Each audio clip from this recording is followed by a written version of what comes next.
construct the car. I remember late nights eating rice, listening to Travo. Prisoner's perspective, that's the type of shit that I know. Brothers and my cousins spit down, you know how that go. Never prison, but I sat in jail before, that's how this shit go. I understood it's part of the game, right from the get-go. But I knew I'd get paid in the game, like I passed go. If money ain't your aim, what you shooting for? Shit, I sold the candy, kept the change back in 94. I've been a hustler for as long as I've been a ball. I'm 32, I need a mill by 34. And 2 years later, I need at least 40 more. I ain't talking shit, no, this ain't no toilet water. I'm just here to bring real back, restore the order. I'm just trying to win fall back, spoil my daughters, and show them what it means to be their biggest supporter. I do this shit for my real niggas like Richard Porter. My stand-up niggas, not you weird rat supporters. You fucking up the culture, that ain't what real is. They need to nod out, spite they drink with the law is. I'm here to call the real shit, I ain't with the fraud shit. Lay it like a bad bitch, I'll show you what the law is. Nigga talking boss shit, I'll show you how boss is. It's about the wealth shit I can leave for my kids. A couple cribs, some properties, a couple businesses. And plus I gotta have it and it's called dispense. I gotta have it, need cheese like the government. Niggas losing money, keep waiting on the government. Shit, I go and get it, bigger cake like an Edmonds. I let a ball wear proud like a Letterman's. All my niggas real niggas, couldn't ask for better men. All we do is build each other, make each other better men. So about them, I hit your block and Benjamin. We hopping out, K swinging like a pendulum. I might get nigga all about the Benjamins. I'm on my horse, Kentucky Derby like Lexington. He always on go, yup, I'm chasing checks again. Moving underground, dipping, dodging like a Mexican. Blowing on the pound, eyes chinky like my Asian friends. Got you niggas sounding like, damn, this nigga spitting shit. Had thoughts of ending it, but fuck a dog, I'm bending shit. Harder than the stealer, and I bust you like I'm better, bitch. Tell you niggas catch up, dog, I'm on this fella shit. I'm on some other shit, I should run for president. It can't be that hard if Agent Orange can do the shit. I'm here to shake up the beast, they call me ludicrous. I ain't new to this, nah, dog, been moving shit. I can't quit, nah, dog, I'm too legit. Next great MC, I'm on my hammer shit. Hammers coming, MPs, red beams, and ladder clips. Moving like a savage for cabbage, I ain't your average. My legacy is already written, I give you narratives. The writing's all on the wall, but nigga, hear this shit.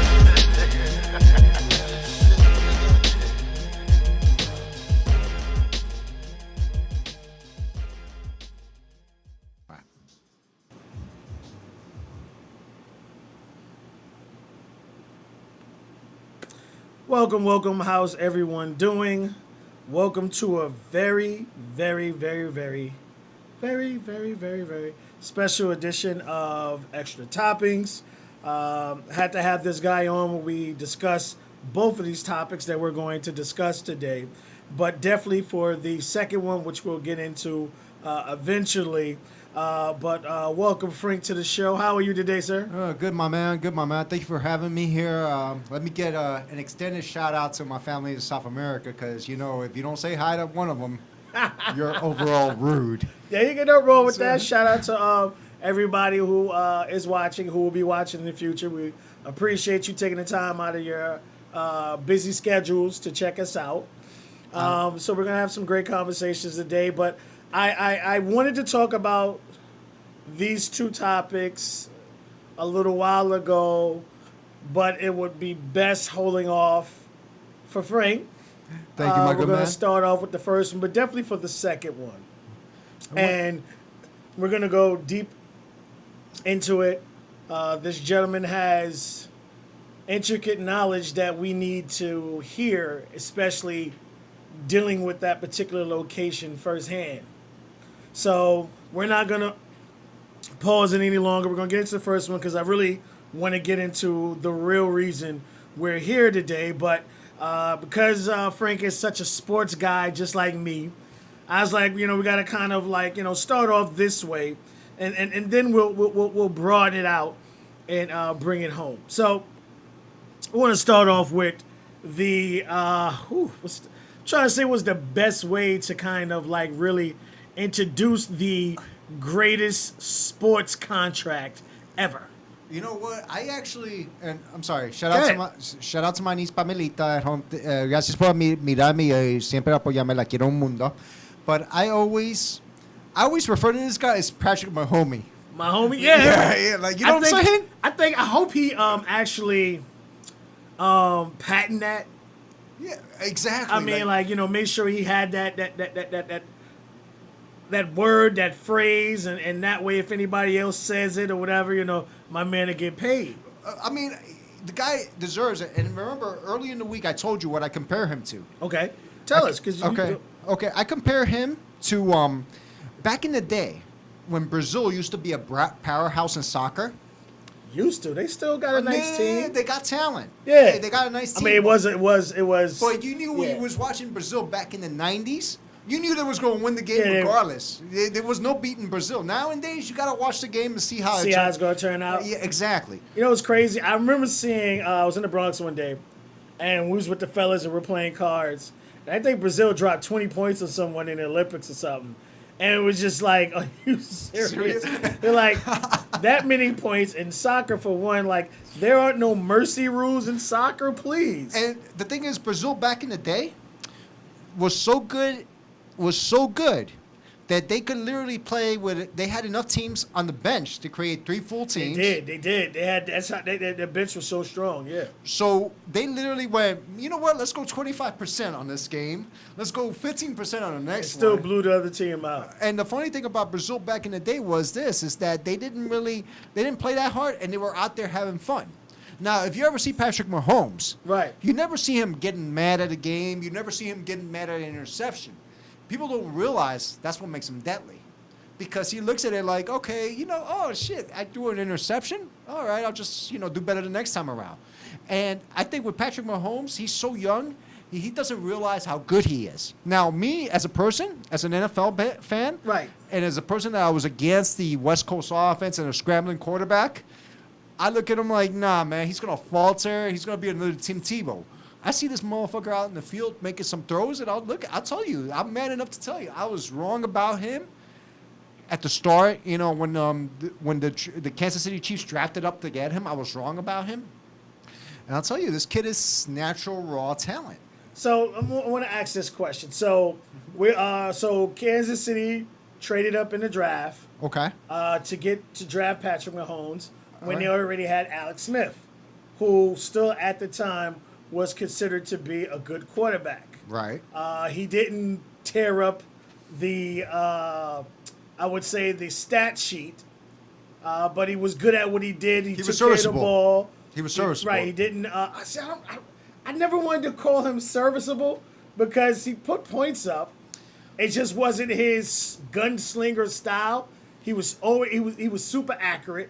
By the time he got to Kansas City, right, he was super accurate. They surrounded him with some great talent, and he put points up. The defense sucked, so but he wasn't that gunslinger that Patrick Mahomes is, and Patrick makes his best throws, like you said, running out of the pocket. And you know what, Truth, to piggyback off of that, I don't even think I could call Patrick Mahomes a slinger, because I'll tell you why I say that, because any defense you could set up against him, he'll still find a way to beat you. So he might not be throwing it 350 yards a game, 4 touchdowns, and what I'm saying, like rushing for about a 50-yard game. He'll still find a way to beat you. He might, they might hand it off, running back. He might audible, he might just throw it out of the backfield. But that's the crazy thing about Patrick Mahomes. I don't think there's a way to beat this kid. There's a way to neutralize him. Right. Make him, restrain him to, if you're lucky, you could restrain him to less than 20 points a game. Right. But even 20 points a game is giving up too many points. Well, I mean, that defense got strong around playoff time.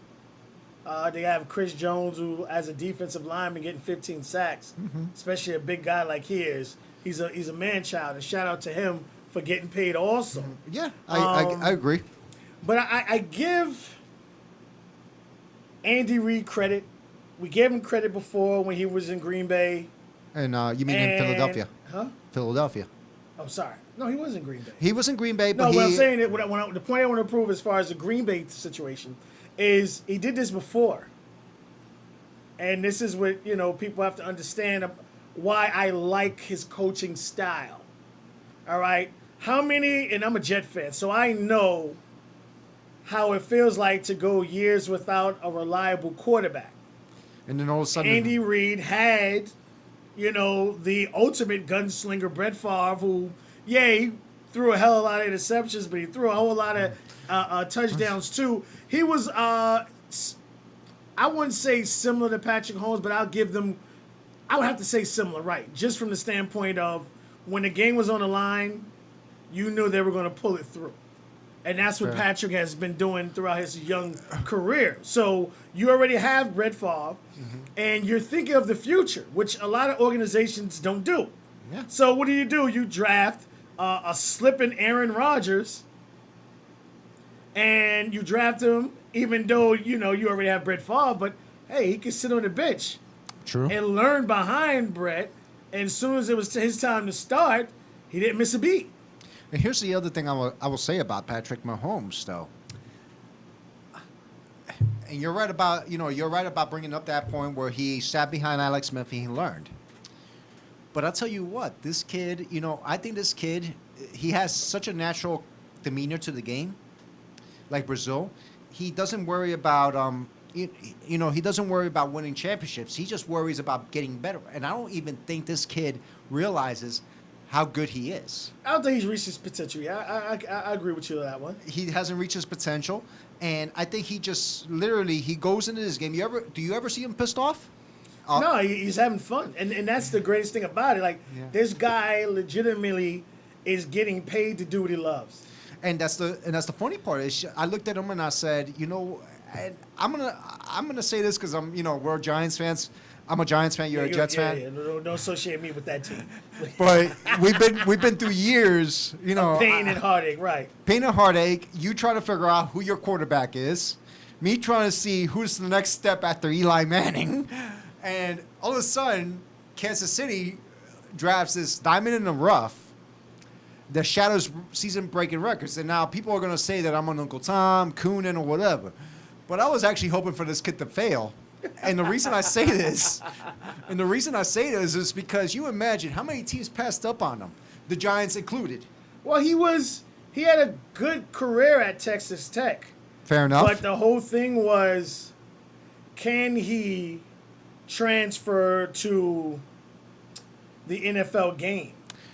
And I think, as great as a talent as I think Patrick Mahomes is, him going to another team wouldn't have brought out this.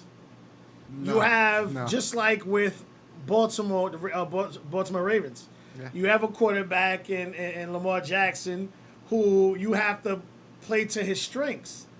You have so many NFL coaches, coordinators who are so arrogant that try to make that quarterback fit their system. Instead of fitting their system around that quarterback. And that's why I think, let's go back down, let's go to South, let's go to North Carolina. That's where I think the Carolina Panthers failed with Cam Newton. Because you think about it, that 1 year he had some success, made it to the Super Bowl, all right, big props. Then after that, let's sideline all the injuries. None of the coordinators, they fired a head coach. The head coach was responsible. The head coach had players wanting to play under him, and in the NFL that's important. Rivera, you're talking about? Yeah, Rivera. Okay. They fired him, and then after that, it was like the players don't want to play for the head coach anymore. Well, I mean, when you bring someone new in, but it was time for a change. And I agree with that. It definitely was. But warrant, I'm sorry to cut you off. Yeah.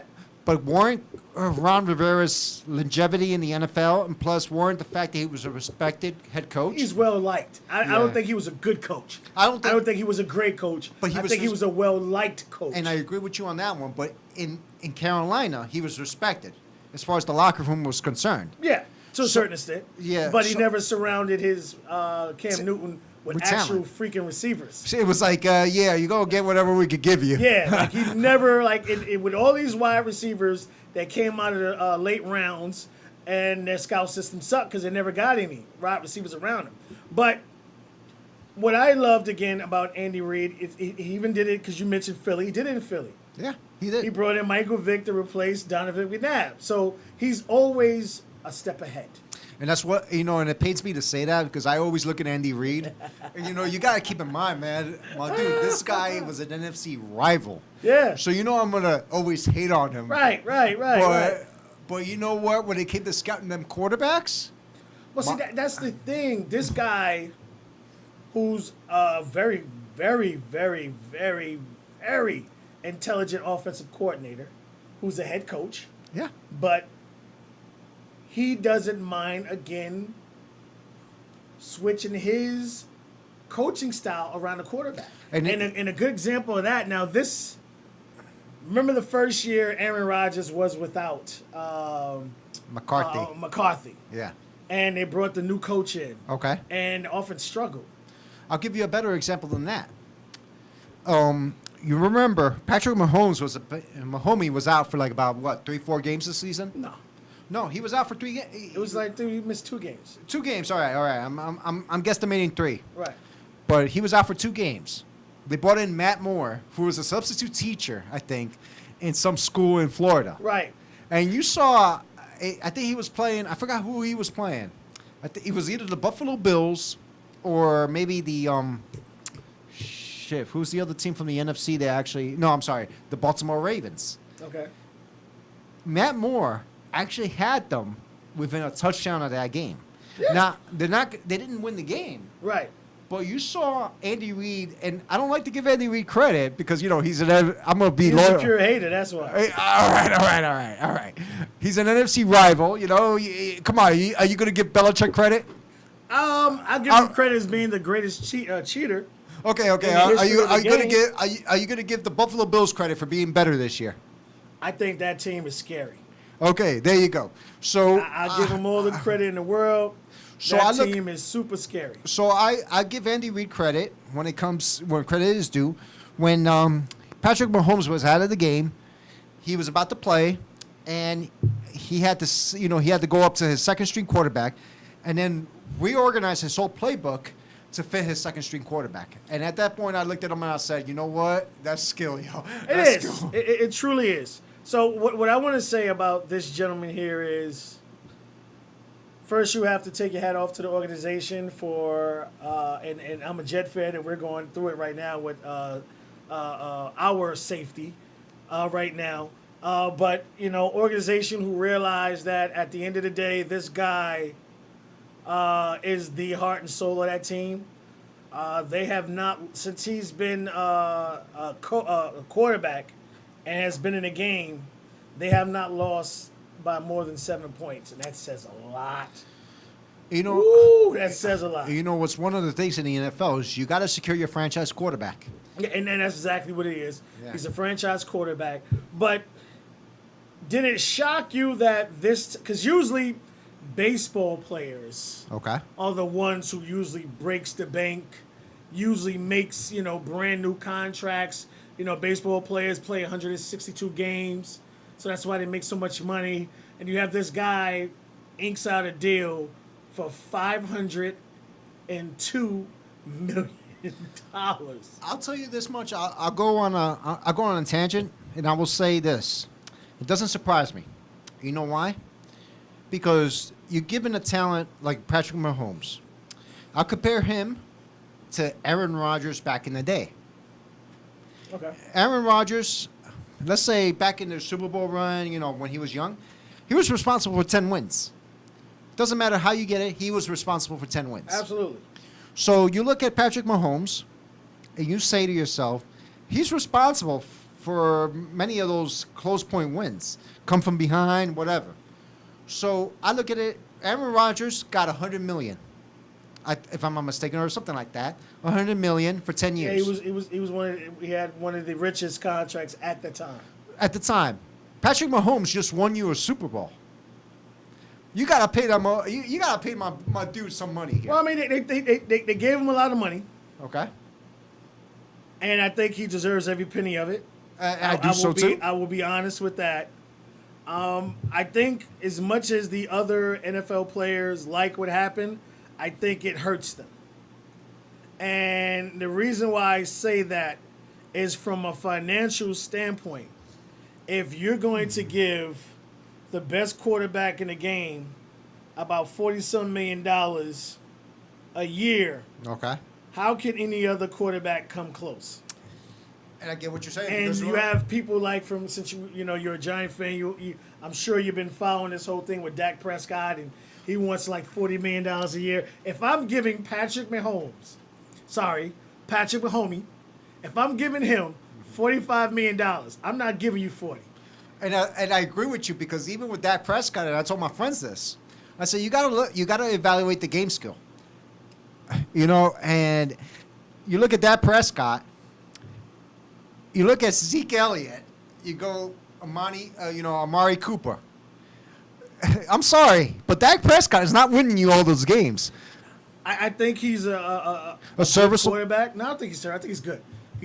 He has passion, like you talked about. Yes. He doesn't have really off-field problems or issues, which unfortunately, look at Lamar Jackson. As good as he is, he almost had 2 accidents 2 years in a row. You got to hold your breath with him every time. And even Zeke Elliott. Right. So at the end of the day, you have someone who's not going to do bonehead things off the field, but still commands respect and has that leadership mentality. That's what you want on your team. And that's a fair point, Drew. But here's the thing: you look at Dak Prescott and you say to yourself, is he really a difference maker on the field? I mean, do you really have to look at him and say, all right, we got a game plan against Patrick Mahomes, against Dak Prescott. We got to put 8 in the box and force him to beat us. Oh, that's what you're gonna do anyway. Yeah, I mean, Zeke Elliott's a freaking monster. Like, I mean, if the guy didn't miss those 6 games, he would have did 3 years in a row, leading the league. Okay, so you're right, but are you more afraid of Dak Prescott or are you more afraid of Zeke Elliott? Zeke Elliott, come on. Exactly, that's what I'm trying to say. But that's what I'm saying. Like, and I think if you could keep their number 1 receiver healthy, I think Gilliard is a good number 2 guy. I think they would do some things this year. Mm-hmm.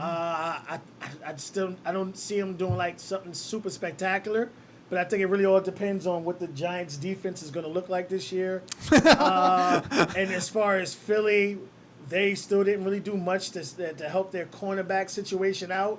Yeah. And you don't even know if their quarterback's going to get healthy, getting out of the car again. You know what I mean? 'Cause he's so freaking fragile. So we'll see what happens to that. But what I want to do is I want to give a shout out to Patrick Mahomes. I want to say congratulations, and I want people to understand what we talked about here. And I'm going to say it now, and it's the only time we said it during this conversation, is the fact that he's black.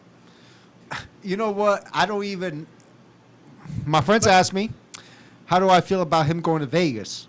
Because he said, I don't know, there was a press conference release where he said, I'm feeling lucky I'm going to go to Vegas after the contract. I looked at him, I said, you know what, my homie, Ryan Leaf, about 20 years ago, said on a press conference that if he ever got drafted, he would go to Vegas. Mind you, the guy had no proven NFL talent.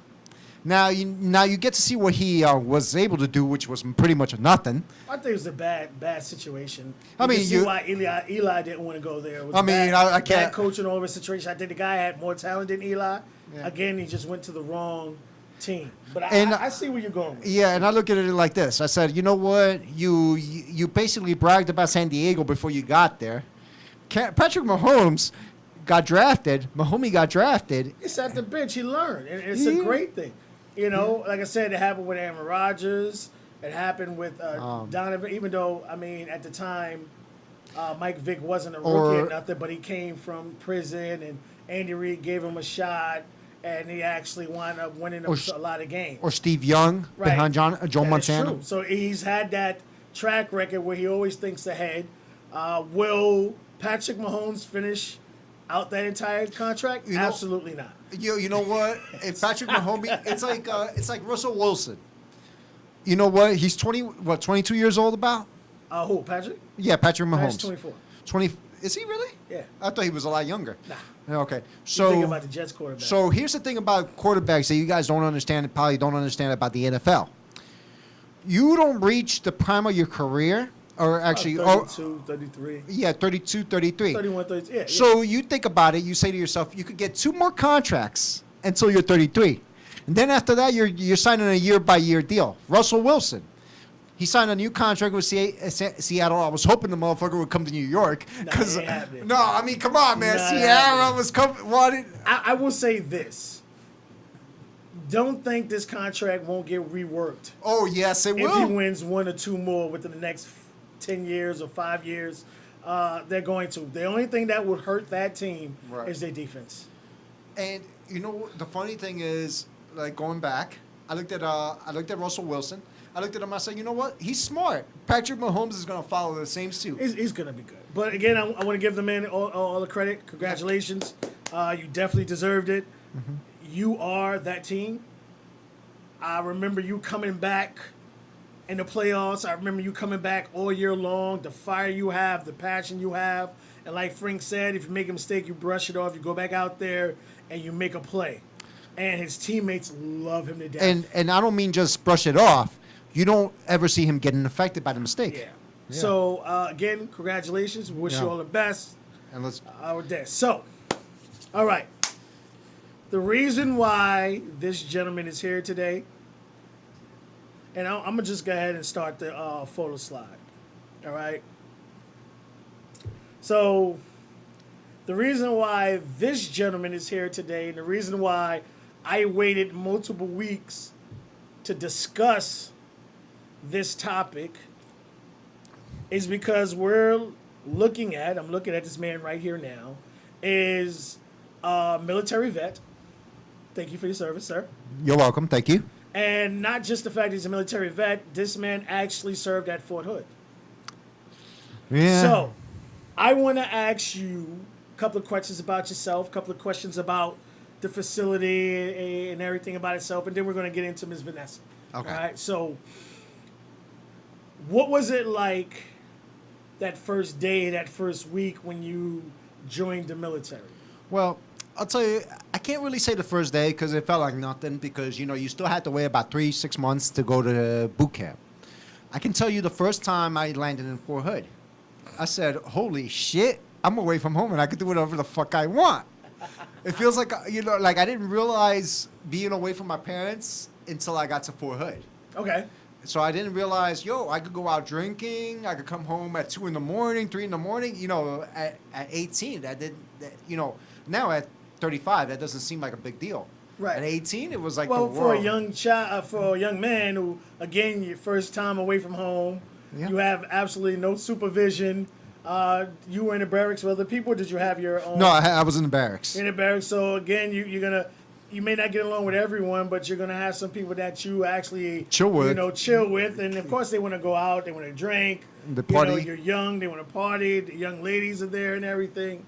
So, what was it like when boot camp started? Did it change? Well, you mean boot camp, actual boot camp, when I was Well, I could tell you the first thought that came into my head was, up into that, it was. I signed up. I enlisted in August of 2003, and up until that day, I thought to myself, it's no big deal. It's about in January. I'm going to leave the boot camp. It's not a big deal. And then January started getting closer and closer.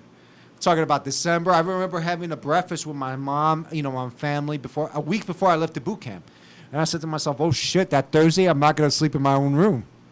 So that's the thought that came into my head. I'm going to sleep somewhere that's not my own space. So I flew out. For God knows, I actually wanted a snow blizzard to come through so they could slow down the flight.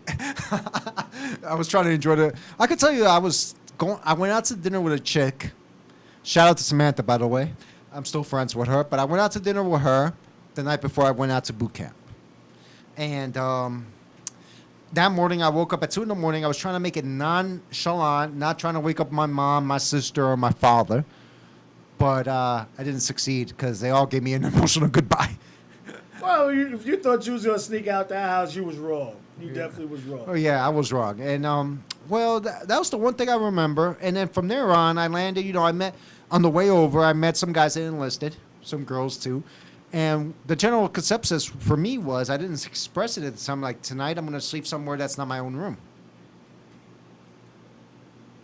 And that was kind of scary for me because you can't visualize. You visualize what your room is like. You like to think that's your safe haven. Right. But then you think about it and you say to yourself, okay, where am I going to sleep at? It's just like an imaginary, it's like you can't put an image on it. Right. So you can't even imagine what it looks like. Okay. So that was what was scary for me a little bit. Okay. So, Fort Hood. Okay. What was it like as a young man at Fort Hood surrounded by other guys who thought just like you did, without your parents, and you guys actually got an opportunity to see some different women from different places in the country. Well, I'll say this. I landed in Fort Hood. First thing is first. Long story short, I landed in Austin, Texas, which I didn't know there was a town outside of Fort Hood that there's airplanes that land there. I didn't know that. So I landed in Austin. Luckily, I met somebody there that was willing to take me to Killeen, which is the town right outside of Fort Hood. Right. Give me a ride to Fort Hood so I could get there on time. I was the first, he could tell he was just coming back from Iraq, and I was just joining the military, so he could tell I was kind of still young. I didn't know the whole thing. But I'll tell you this much. When I got to Fort Hood, you still feel the military bearing. You still feel the whole attitude about it. For one, I landed in civilian clothes, and I was supposed to be in uniform, so I got ripped about that. Oh, really? Not too bad, but I still got reprimanded for it. Right. So I landed in Fort Hood, and they looked at me and they said, "All right, cool. It's Friday.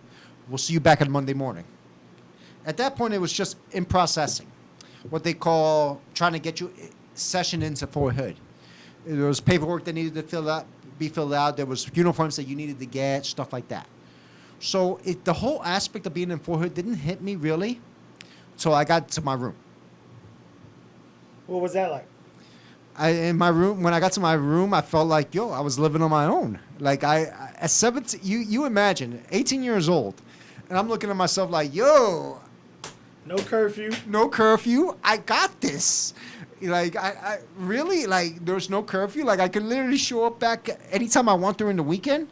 They're like, yeah, just make sure you make it back to formation Sunday at 4 p.m. You gotta be there, on time. So just make sure you make it. So I was like, I was looking up, I was talking to a couple guys that were with me. And I was like, I could vibe with this. It was like you felt freedom. You felt like, like the same thing college kids feel when they're away from home. Like, parents are not around. Now, was it really strict, or was it so really like free lived at Fort Hood? Well, I mean, the stricter they got was you can't wear sleeveless shirts. You gotta put some sleeves on. But that's as far as they got. But after that, it was like, I'll see you later, take care, whatever. And that was it. Like, it was so bad, I didn't know what to do my first time being by myself. Right. I still felt like, I needed my parents to be there to give me some kind of instruction. Some kind of guidance. Yeah. So that's how bad it got. I mean, not to say that was bad, but it was like, what the fuck do I do with myself? So I know when most people... when they think about military, they see, someone screaming in your face. You have to leave the house at a certain time. You have to go in the house at a certain time. You have to eat a certain time. And it's all about, everyone's all about, okay, it's so strict and it's this and it's that. And what you're saying is kind of like complete 180. It's the complete opposite. It's like living the college dorm life again. But, for some of us that have been through college, it's like living the college dorm life again. But, I'm not going to lie to you either. Like, when you go to boot camp, it's literally, willy-nilly. You got to go in there. You got to go balls deep and abide by the rules. Right. The first time I remember was when I was in training and I was in job training. And I remember my friends were saying, we were going to drink at this weekend because we got an off base overnight. So I was like, all right, let's go to, we got to be 50 miles away from the base. Let's go to the Embassy Suites. So say that again. You have to be 50 miles away from the base. Why is that? During training, we had to be 50 miles within the base. Okay. And what is the rule behind that? What is the reason? Because I don't really know the reason behind. I never questioned it, right. But that was the standard. 50 miles within the base. You had to call in, let them know, hey, this is where I'm at. This is my hotel number. They want to keep accountability of you. So even back then, if you did leave the base, you had to be accountable. They wanted you to let them know where you were, not what was going on, but just where you were. Exactly. Okay. So we're gonna bring that back up later. But I see what you're going, my man. I see what you're going.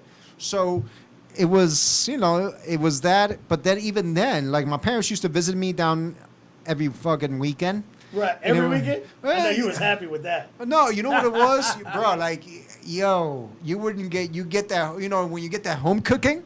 Oh, absolutely. Oh man, and after you've been eating fucking Junk food. like precision meals, like no salt, no fucking So hot. there's no seasoning at all, huh? Like seasoning was prosthetic. It was like here's salt, here's hot sauce, but it was prosthetic. It was Right. like after when my family used to come down there on the Saturdays, I was like licking my fingers. That's how good the food was. Right, right. So yeah, they would come down on the weekends. I would request a pass to go with them. Keep in mind a pass just to be around them, so I wouldn't need another friend to be with me. Okay. Now, mind you, this isn't training. It changes when you're in Fort Hood. It doesn't change that much, but you still feel, when it comes to the military system, you still feel an obligation to be in touch with each other. So we were, I was down in training and I was doing my thing. My parents, I got my pass and I was feeling great. Like there was one weekend my parents didn't come by because I was trying to get my freak on. So I was feeling great. Like I was like, yo, like this is so cool. Like this was a whole new world to me. Like some guys brag about being, back at 18, having a curfew at 5 in the morning. Bro, I was having a curfew at 9 p.m. when the lights came on. There you go. Yeah. So I was loving life. Like the minute I joined the military, I was loving life. Like I'll piggyback a couple years back when I came back from the Army. I came home at 7 o'clock in the morning. After I came back, after I was done with the Army. And my mother looks at me, she wakes up to get her coffee. She's like, yo, are these reasonable hours to get home? She's not trying to get hard at me. Right. But she's like trying to look at me. Even my father, a couple years ago, when I went out with my friends and we stayed out till 3 in the morning, my dad wasn't trying to tell me, yo, you need to come home. But he would call me and say, yo, be considerate for other parents that their kids are out at late hours. And they don't like that. He was treated. You see what I'm saying? Yeah. He was complete. Yeah. Now, what was the dating life like on military? Because you do have some people that are married. You have some people who don't get married. Well, I'm gonna say this: what happens in the base stays in the base. But I'll say this: I mean, let's be honest. Like I could speak for myself.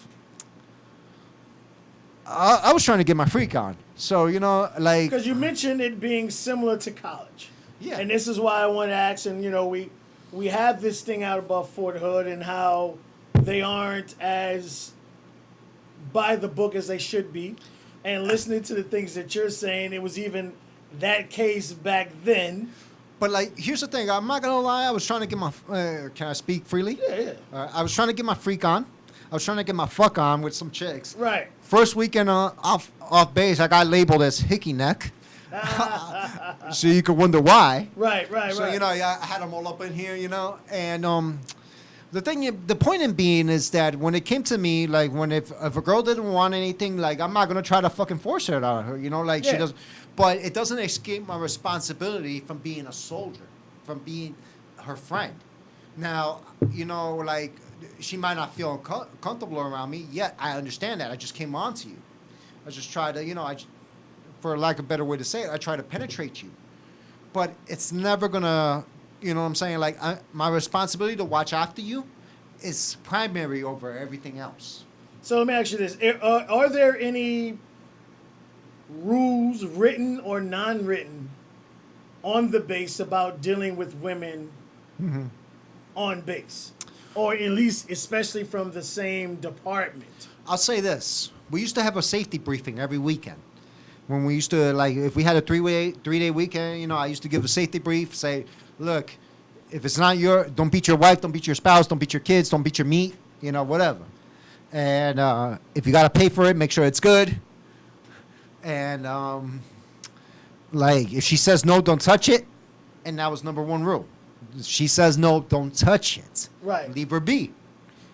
Don't force it upon her. Don't, like Will Smith used to say, won't be nothing. Don't say nothing, won't be nothing. And that's what it was. Don't be nothing.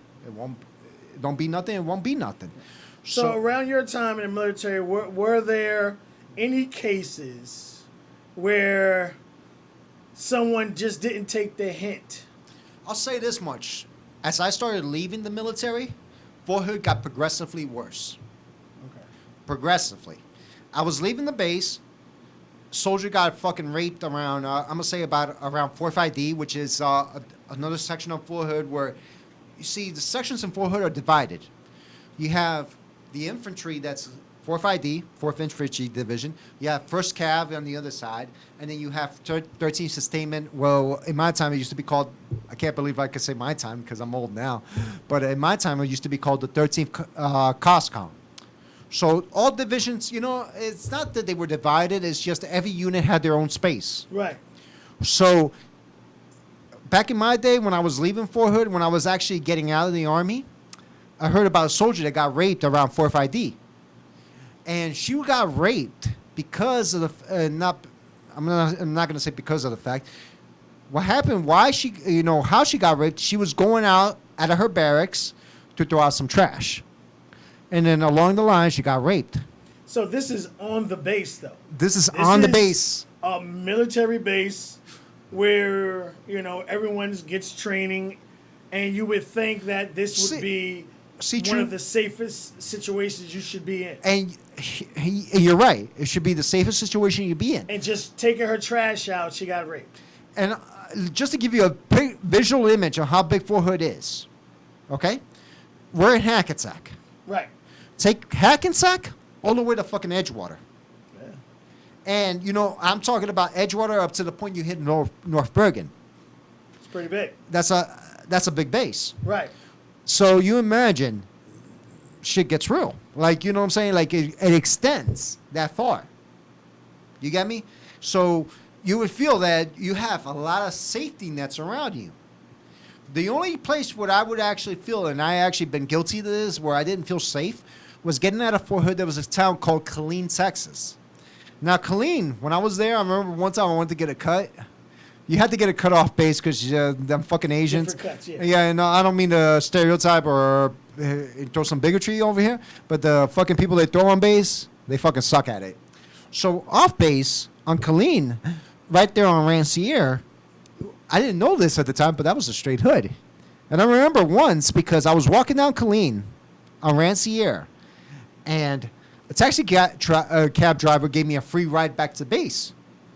And he asked me because I was walking, and he says, where you trying to go to? I'm like, I'm trying to go back on base. I'm trying to go to the 13th COSCOM side. He's like, man, get in the fucking cab because I don't want to hear about a soldier getting fucking stabbed and fucking killed at the middle of the night. So that's how bad Killeen was. Right, right. So just to give you a visual image. I mean, you know, look at Washington, D.C. The worst projects in the world is pretty much 2 blocks over. And the White House is right there. The White House is right there. Yeah. So we have a very large facility. Okay. But it's military. And when you think military, you think rules. I think, rank, following rules, discipline. Right. And maybe not just this facility, or this one may be the worst. For what I'm hearing absolutely no structure. And, you know, this is where me and a good buddy of mine, his name, shout out to James Butler, good buddy of mine. I went to Iraq with them. That dude, he's crazy. No, not crazy, but, you know, he's funny. Yes. And I asked him, you know, I sent him a link about the missing soldier from Fort Hood. And subsequently, when they were trying to find this missing soldier, they found another missing soldier that nobody fucking paid attention to. There were 2 bodies there. There were 2 bodies. They found, you know, in the process of finding one body, they found another body. And I told him, I said, how the hell does this happen? You know what his explanation to me was? New military, new leadership, and no fucking accountability. So, since you already started, we're going to talk about this lady while we're here today. Okay. And this is Miss Vanessa. And this is a young lady who went into the military for whatever reason she did. She was doing well there. She's very family oriented. She spoke to her sisters and her mother every day. And she's going about her life. And, you know, when you're, you know, not just military, but around the whole entire world, every other situation, there's always going to be someone that is attracted to you. Exactly. And hearing from what you're saying about, women not being really protected like they should be on base, then you'll have some guys who don't have the right, I would say they don't have the best interests in mind for someone. That would be a ground that they would pretty much like thrive in, to where I can pretty much figure I want to do what I want to do, and I really don't think I'll have to deal with any kind of really like consequences, repercussions of anything at all. Yeah. So I've always, when I viewed military life, I was always taught it was it's not a place to have a relationship. And here's the thing you got to realize. There's an age group, 17 to 35. Well, no, I'm sorry, 17 to 42. But look at the majority who's joining. Kids. And I always tell my friends this. My friends always ask me, how was military life like? And I look at them, and, some of them are fathers, some of them are married. I said, look, if you're looking for a place where you're trying to establish yourself as a career, you're better off just doing it on your own.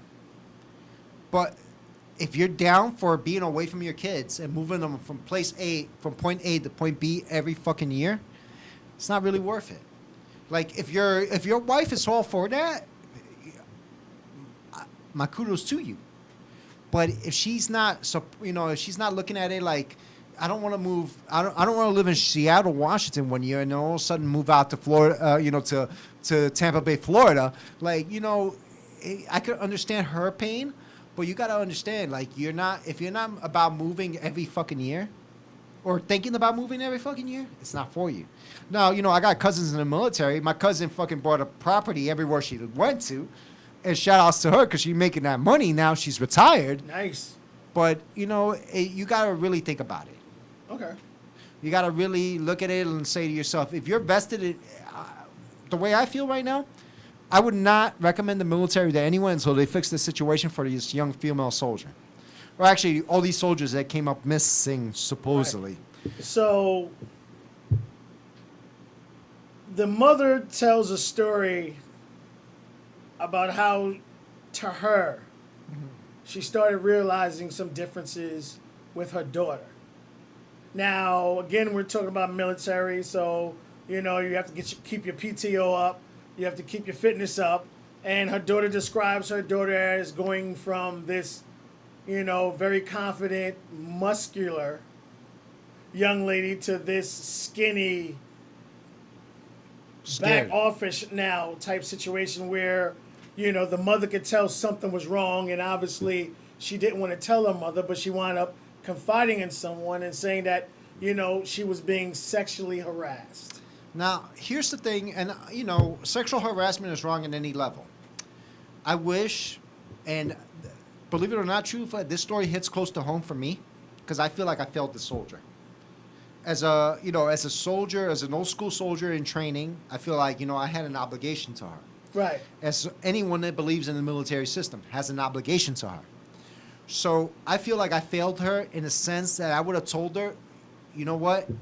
Don't tell many people. Keep your shit on the down low. I got you. I know it's tough. I know you feel so many things, but let's go report it to a news channel or whatever. So you would prefer to report it to a news channel than the actual proper chain of custody? Yes, because you see what happened when she tried to report it to the proper chain of custody. She was bludgeoned, and I'm not gonna lie, there was a lot of shit. Just recently, a couple months ago, there was a prostitution ring that turned up in Fort Hood. A sergeant was in charge of a prostitution ring. So you look at that and you say to yourself, you know what? I'm probably not safe reporting it there because they might be involved. So my thing is about this soldier. She got killed. The guy killed himself. But let's look at it another way around. Shit rolls downhill.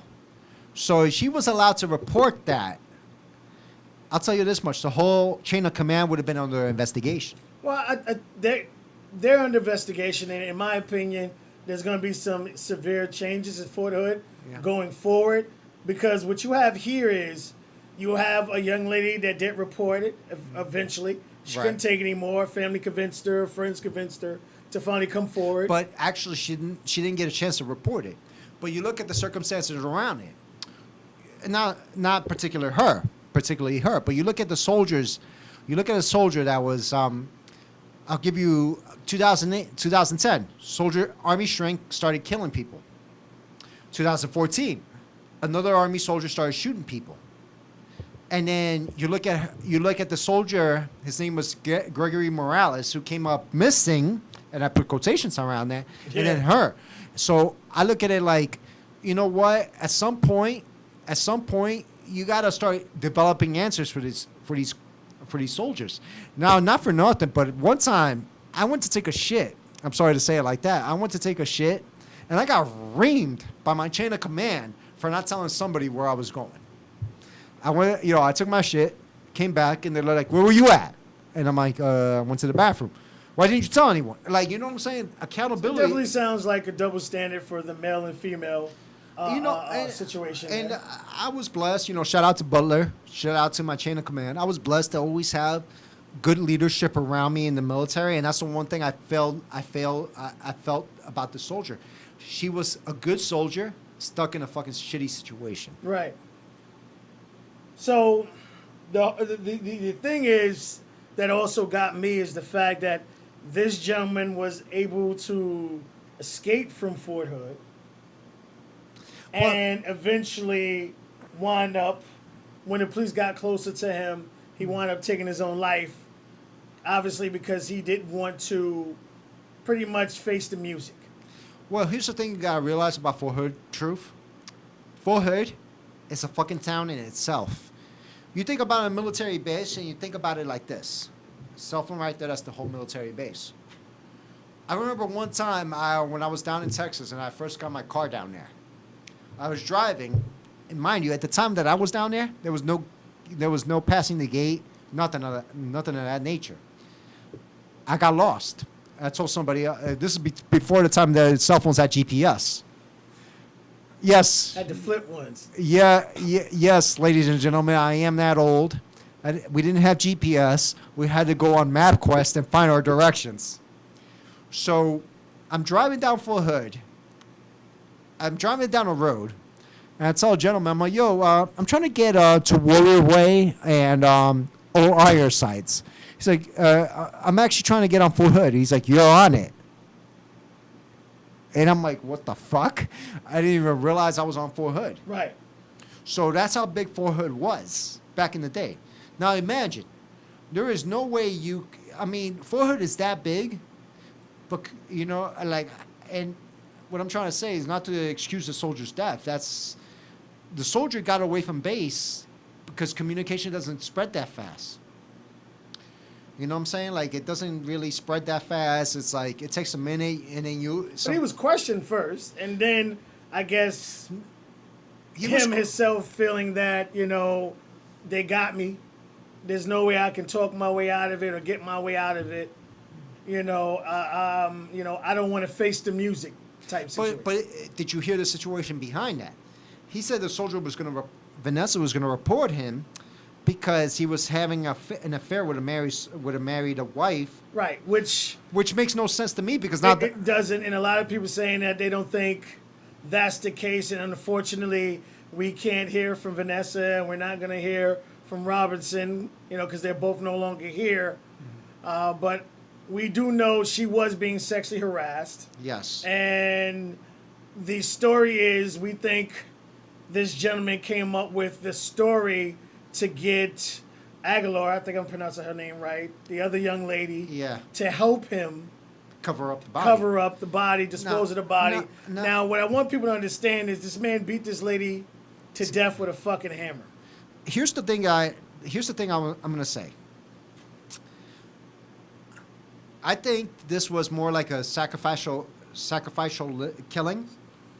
It's like we can't let her report this because a lot of stuff is going to come out of the air.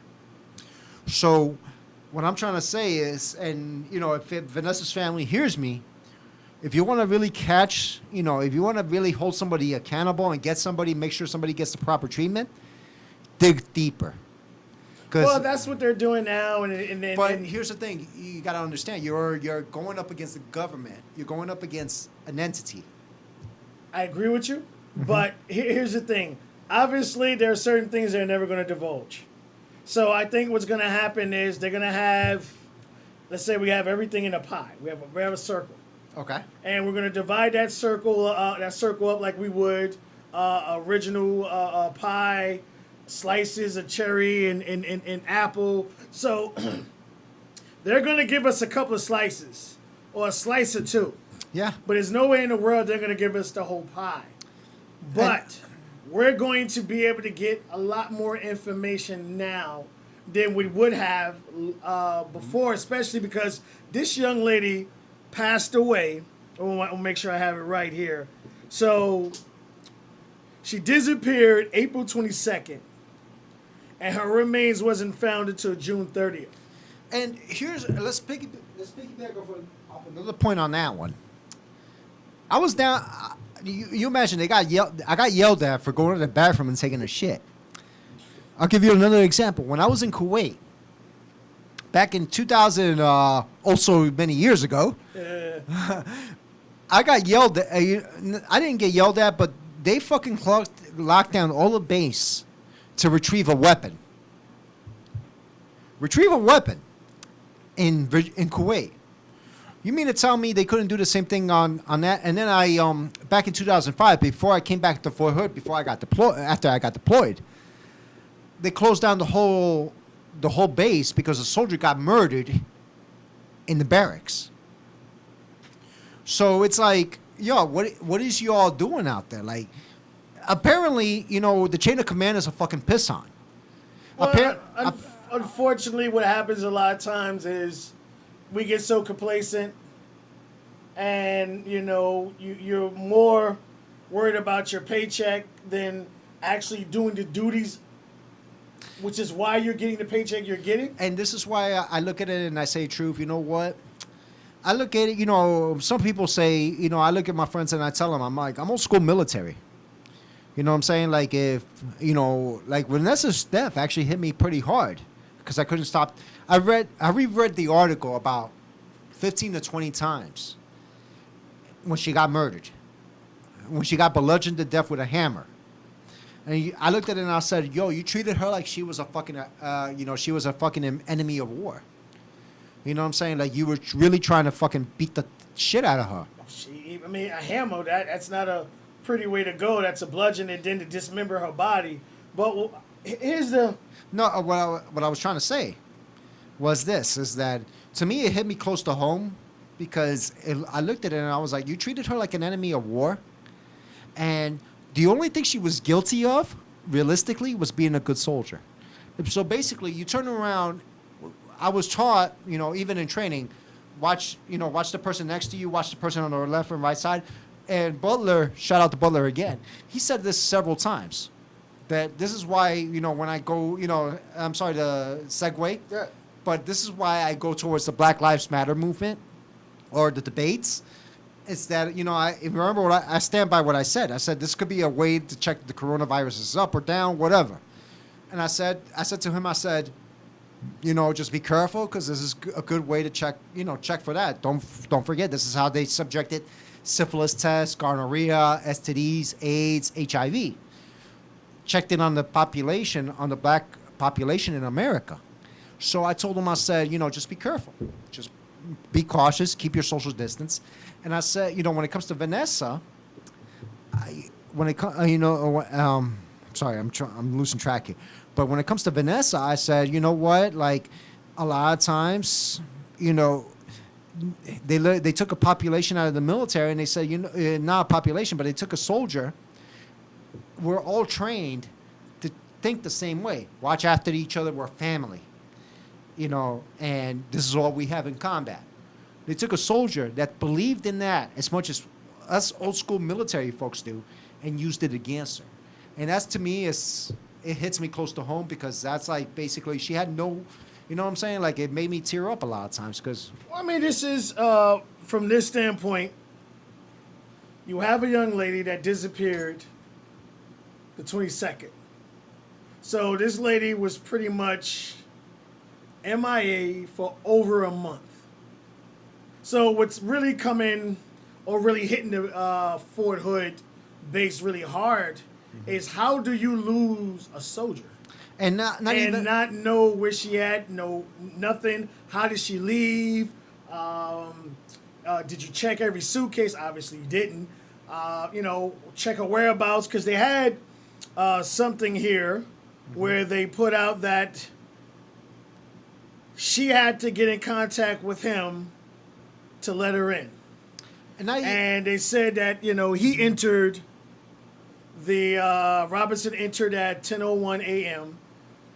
Vanessa entered at 10:23 a.m. and Robinson exited at 11:13. So what they're trying to say is between 10:01 and 11:13 is when this young lady lost her life. And that's not even the worst part. You look at Fort Hood. Look at it on a map. You look at she was a 1st Cavalry soldier, which means she was maybe about 3 blocks away from where I was stationed at. Okay? She was in the arms room. You need 2 signatures to be in that fucking arms room. Okay? 2 signatures just to enter the arms room, say that you opened it up together. And then she got hammered to death. You mean to tell me she didn't fucking scream? And that's the thing. It's them two in it. And not even that. For the Army to tell me. Yeah, I'm looking at the map of it now. That's what I'm looking at. It's pretty freaking big. So for the Army to tell me right now that they really didn't suspect any foul play, it was like, bro, let me tell you something. I watched the Forensic Files on fucking UVN or whatever it's called about 150 times. And I don't care how perfect a murder scene looks. Something's always left behind. Especially with a hammer. If I fucking talk to you right now and you know what I'm saying, you know how they say spit it without spraying, talk it without spraying it? Yeah, say it, don't spray it. Don't say it, don't spray it. If I spray a speck on you, it's detected. Yeah. And that's about as big as blood spatter is. You mean to tell me nobody looked at the floor and said, hey, this is blood spatter right here. What the fuck is that? Like, come on, man. Like, really? So that's what what I was saying is they're going to give us a couple of slices out of the pie. Yeah. Obviously, we're going to get a couple of people ahead. So right now, I think what's happening is they're trying to figure out who they're going to give up or who they're not going to give up. It's very, very obvious. Can I be honest what I think was going on? What's going on? I think it was a prostitution ring. Think about it. If you're a pimp, you want the chick. You want to try out the chick for yourself first before you sell her out to somebody else. Right or wrong? Well, even if she whack, you would train her because that's what pimps do. Yeah, they'll train them. They'll train her up. But I think it was more like this. They'll try her out in a prostitution ring. If she wasn't down for it, then she ain't down for the fucking. No, but here's I feel what you're saying because that was actually going on at the base. But I think this was, in my opinion, more of a single type situation where you have some guys who just think that every woman in the world should be attracted to them. And you have a guy that pretty much approached this young lady and tried to, get, advances, and it didn't work his way. And unfortunately, there are a lot of guys that egos get hit harder than others. But I think, the way he killed her, think about it. I'll tell you this much. If he got accused of if he got accused of harassment, the most he would have gotten was, we're going to relocate her and relocate you. And we're going to separate you all. And, and it's a sad truth about the military because there's a lot of sexual harassment that goes on in the military that doesn't get addressed. And the best way they address it is we're going to separate you, we're going to separate her. And then, y'all never have to work with each other again. Right. So you think about it, they were about to, they would have done that. Does it really make so much sense for the guy to kill this soldier in cold blood, bludgeon her with a hammer, if the worst he would have gotten was that? He wasn't even going to get extra duty. The worst he was going to get was extra duty. He was not going to lose rank. He was not going to lose pay. I think with him, the fact that he was able to get away with as long as he did worked against him. And if it wasn't for the loving family, the mother and the sisters constantly, repeatedly showing up, boycotting, starting the hashtag, and actually getting media to notice it, then I think that young lady will still be missing to this day. And you're right. And, you know, and it's a sad fact because I always tell my friends, I was like, you know, I hate to say it like this is the new school military we live in. Everybody's catered to, you know, it's like I went from the Boy Scouts of America. I mean, I went from the old school military to joining the Boy Scouts of America. Like, hey, just make the parents happy. Don't give a fuck about what anyone else Boy says. Scouts are about to be over too. They over there playing with boys. I mean, yeah, that's what you see where it's coming to, right? I don't know, man, but I do want to say this. There will be some changes at Fort Hood. Now, will things be a complete 180? I don't think so. Because, again, it's not like the public is allowed on the military base. Yeah. You could be in the front of it all you want, but actually to be on that military base, you won't be able to. But what I, unfortunately, because of this sad situation that happened to Vanessa, I think other women are going to come forward more about the harassments that's being done, and it's going to have to set up some kind of, I'm not saying like a fund or a process to properly protect these women who are being harassed. Now, you may have some women that may love to have multiple partners or that particular partner or cheat on their husband or whatever, but not all of them do. And this is where I'm going to say this, and this is why, you know, my friend, a shout out to my friend Jessica. She's an ex-military, ex-Navy veteran. She said, you know, thank you for bringing so much awareness. I don't know if you remember, Truth, on Facebook, I've been bringing this up. Hey, absolutely. And I said, you know, it's not really so much for me or for you. It's for the fact that I'm still old school military. I feel like there's an obligation between me, you, and everybody in the military. So I looked at her and I said, you know, it's not really so much back in, you know, in old days, people used to be proud of saying that they were a veteran, they served. Right. So if we don't fix the situation now about a soldier that got harassed and got killed because she was going to report being harassed, how do we expect veterans to join our organization years later, nonprofit organization, you know, and support each other? Because that's what the Veterans Association is. It's a support peer group for each other. And, you know, if we don't show this proper support channel for our female veterans who should be getting the same treatment as male veterans. Well, that's the thing. Like you said, like if you want to have people to continue to come to your organization and support your organization, then you have to make people feel safe. Exactly. And obviously they have to do a better job of it. So that's what I said. I said if we don't push for this now, we're not going to have a veterans organization to speak of. So I told her, I said, this is why I advocate for this situation so far.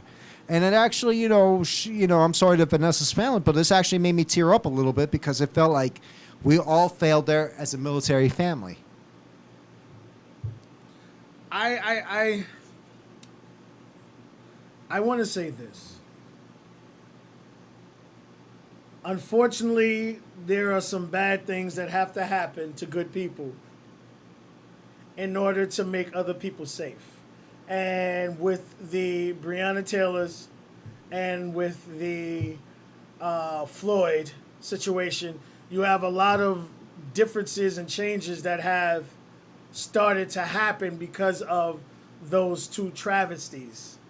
And with this young lady losing her life, she was young, full of life, dedicated to her field, that things are finally going to start changing at Fort Hood, where they're going to be held under a microscope for years, to where they would have to force things to change.